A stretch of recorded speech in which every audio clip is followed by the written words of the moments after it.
कुमकुमों की तरह कह कहें जल बुझे, मेज़ पर चाय की प्यालियाँ रह गईं। शेर खालिद अहमद जी की। नमस्कार, मैं लावण्या नायडू आपको सुना रही हूँ अपनी ही लिखी कहानी इश्क वाली चाय का भाग 3।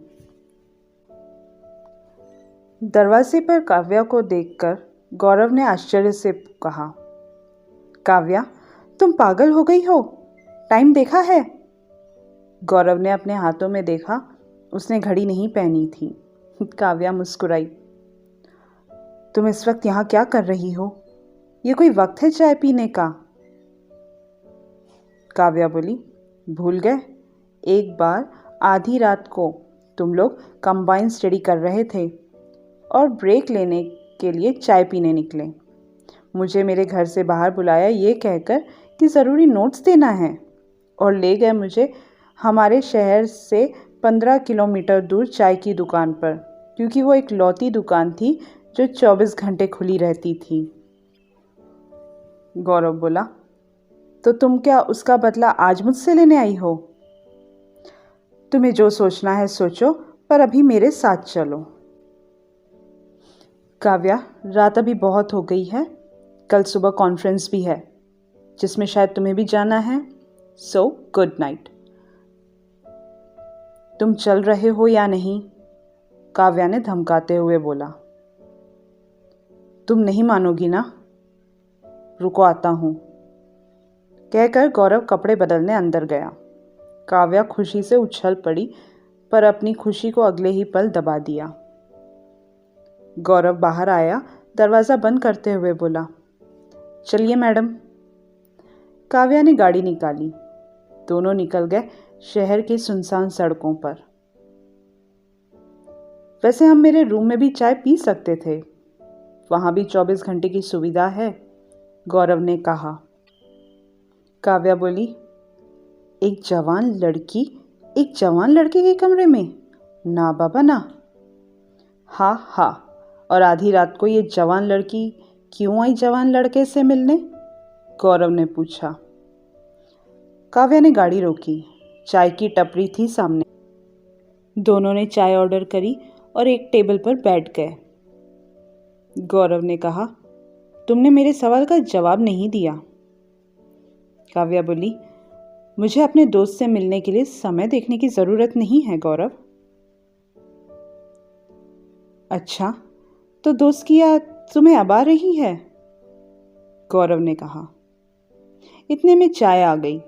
काव्या के पास इस सवाल का जवाब नहीं था। कैसे कहती, याद करने के लिए भूली ही कब थी। दोनों ने चुपचाप चाय पी और गाड़ी में जाकर बैठ गए। काव्या ने गाड़ी चालू की और फिर बंद कर दी। I am sorry. Gaurav Kavya की तरफ देखते हुए बोला, सॉरी? बस ये काफ़ी है? ऐसी क्या गलती हो गई थी हमसे जो तुमने हमसे सारे कांटेक्ट तोड़ लिए? तुम्हारे माँ पापा भी घर किराए पर देकर तुम्हारे पास चले गए हैं, ये तुम्हारे पड़ोसियों से पता चला। तुम किसी सोशल साइट पर नहीं थी जब तुम्हारे दोनों दोस्त हमें हमेशा के लिए छोड़कर चली गई, तब तुम नहीं थी काव्या। तुम नहीं थी जब मुझे तुम्हारी दोस्ती की ज़रूरत थी। तुम नहीं थी, तुम कहीं नहीं थी। गौरव एक सांस में बोलता चला गया और फिर रोने लगा। काव्या भी रोने लगी।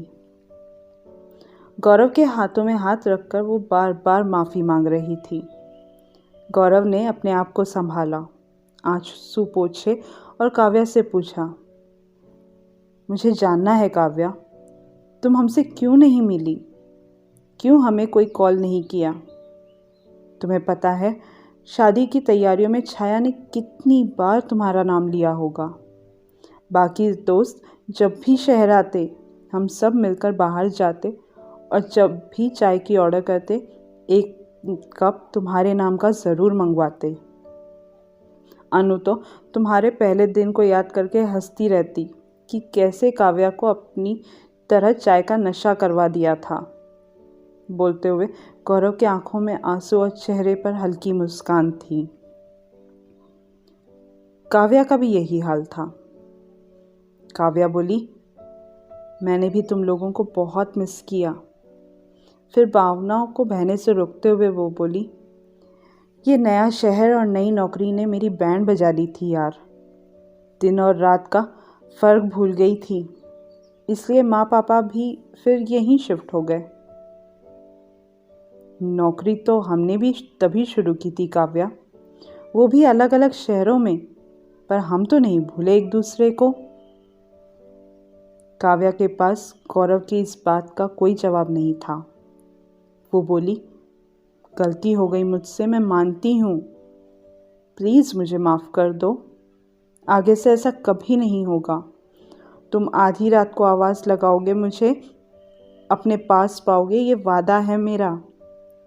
काव्या ने गौरव की आंखों में आंखें डालकर ये वादा किया। गौरव भी उसकी आंखों में देख रहा था। काव्या ने गाड़ी चालू की और दोनों गौरव की होटल की तरफ चल दिए। गौरव को होटल में छोड़ काव्या सुबह मिलने का वादा कर घर चली गई। अगले दिन कॉन्फ्रेंस में तीनों दोस्त मिले। रात के किस्से से शेखर अनजान था। गौरव और काव्या कल के मुकाबले आज एक दूसरे से खुलकर बात कर रहे थे। शेखर हैरानी से दोनों की तरफ देख रहा था। मौका मिलते ही पूछ लिया, क्या मैंने कुछ मिस किया क्या? कल तो तुम दोनों ऐसे नहीं थे। दोनों मुस्कुरा दिए और कॉन्फ्रेंस हॉल की तरफ बढ़ गए। कॉन्फ्रेंस खत्म होने के बाद, तुम दोनों तैयार रहना, हम डिनर पर बाहर जा रहे हैं, काव्या बोलकर निकल गई। अरे काव्या, नहीं यार, मैं थक गया हूँ, मैं जल्दी खाना खाकर सोना चाहता हूँ। वैसे भी कल रात नींद नहीं हुई, गौरव ने काव्या की तरफ देखते हुए कहा। काव्या बोली, मैं कोई बहाना नहीं सुनूंगी, तैयार रहना, नहीं तो मुझे उठाना आता है, काव्या ने गौरव की तरफ मस्ती भरी नज़र से देखते हुए कहा। गौरव ने हाथ जोड़े और कहा, नहीं मेरी माँ, हम तैयार हो जाएंगे। काव्या मुस्कुराकर चली गई। शेखर कुछ समझ नहीं पा रहा था कि दोनों इशारे में क्या कह रहे हैं। गौरव और शेखर भी अपने अपने कमरे में तैयार होने के लिए चले गए। आज का ये भाग इतना ही। आप अभी सुन रहे थे लावण्या नायडू की आवाज़ में मेरी ही लिखी कहानी इश्क वाली चाय का भाग 3। अगला भाग सुनने के लिए चैनल को सब्सक्राइब ज़रूर करें। तब तक के लिए धन्यवाद।